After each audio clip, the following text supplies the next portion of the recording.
Brother Joel, may mga nagsasabi noon, hindi ka kaya masyadong bata para pamunuan ang isang mahalagang ahensya tulad ng TESDA. Ngayon, ang mga tagumpay mo sa pamumuno sa ahensya ang sasagot sa kanila. Pumalo na sa 503,521 ang nakapagtapos sa TESDA at 6 sa bawat 10 sa kanila ang nagkatrabaho. Malayo ito sa 28.5% lang na nakapagtrabaho sa mga nagtapos noong 2006 hanggang 2008 ayon sa mga pag-aaral. Pinatunayan mong tayo mga bata, kayang-kayang makapag-ambag sa pagbabago sa bansa. Mula pa noon sa Kongreso, talaga namang litaw na ang galing mo sa serbisyo. Hindi na ito nakakapagtaka.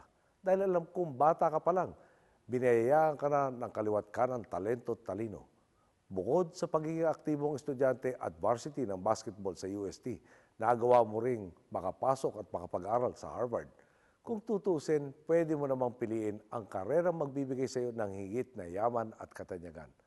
Kaya naman, sa ngalan ng bawat Juan at Juana de la Cruz na natulungan mo sa serbisyo, maraming salamat. Joel, ang lagi mo sinasabi, sa TESDA may choice ka. Ngayong kaarawan mo, pasensya na, pero wala kang choice kundi magpa-blowout sa aming lahat. Naway, higit pang biyaya ang dumating sa iyo at tiwala kaming patuloy mong ibabahagi ang mga ito. Muli, isang maligayang kaarawan sa iyo, Secretary Joel Villanueva.